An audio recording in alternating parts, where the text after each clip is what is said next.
A few months back, I remember doing a sort of thing.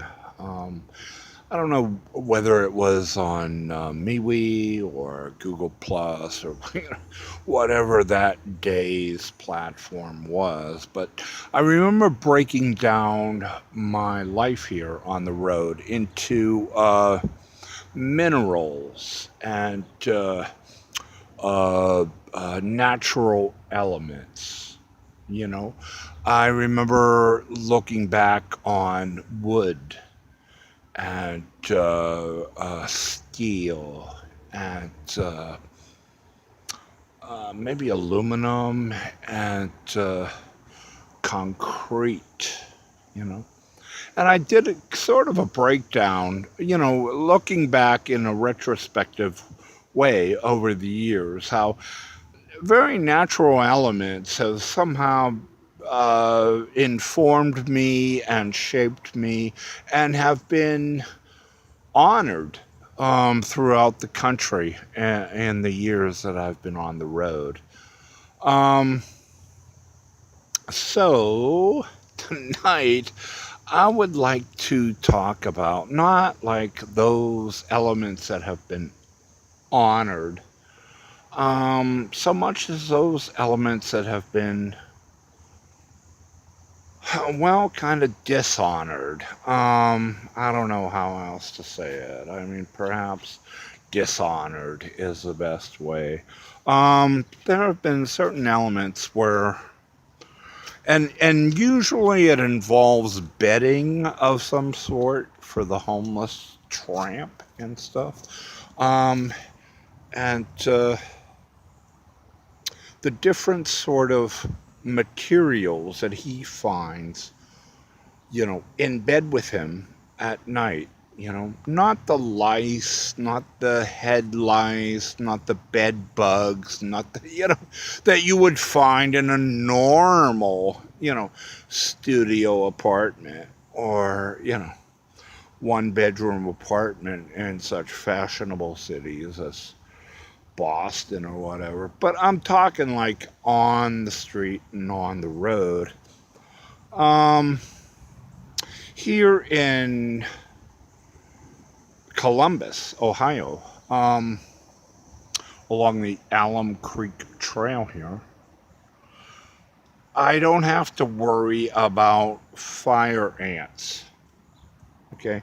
Now, fire ants you'll find in the south, and you will find them among the muck and the muck of if you want to lay down there on that slab of concrete, you they will make themselves known um, eventually in time, and they will wake you, and you will move on because they will bite you and sting you, and you will be like, ow, I cannot tolerate this anymore, Um, Here with this slab, personally, I would never would lie on it or sleep on it or put myself down on it simply because in an hour, you know, I will wake up with a snot full of, phlegm, uh, yearning for some saline solution or tissue that can get rid of all that crap in my nose that's not, you know, synthetic perfume or aftershave from the people at the local library. Um, with that said, we go to like bed number two, maybe. I don't know. This along the creek bed here at Alum Creek. Um, you got a creek bed here, and it used to be cement, but in time it's kind of been like flooded over, washed over by the floods from the creek. And so what you got here is like a layer of sediment along here. And of course, this is definitely a no-go for any kind of sleeping, simply because, I mean, yeah, it's just, no. I mean, you will not sleep on this bed.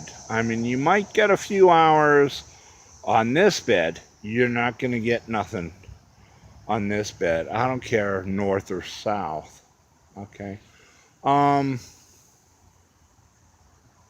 your best chances here are steel with the benches, and the benches here in the park are not divided with arm rails.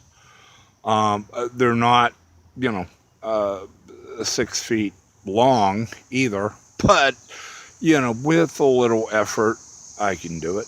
There's park benches, as I mentioned, wooden, which is like superb. But, the neighbors and the visitors and tourists have made sure that, that wood there on the picnic benches are nice and damp and wet and they're not peeing on it, but they're coming close. So, any homeless man still got to find that, phone booth somewhere in the neighborhood, to make a call to the nearest neighbor to rescue them here. That's a hey. So, just a few pointers here tonight. The 28th of July about bedding, I suppose, and where to lay it down. It's kind of a corollary to other, bedding of logs I've made about, bedding down, on, in Phoenix, in sidewalks at midnight or 8, p.m. before the sidewalks cool, or bedding, it's along sidewalks in Boston, or you get the idea. The point I want to make is not every bed is made for the homeless man in the summer, even in the country, here in America. I mean, it takes a lot of know-how and a lot of ingenuity to find the bed that's just right. It's kind of like Goldilocks. You want to get into that bed that not too hard, not too cold, and just right. So you can have a long, deep REM sleep before some neighborhood woman, man, or child wakes your ass up at 3 a.m.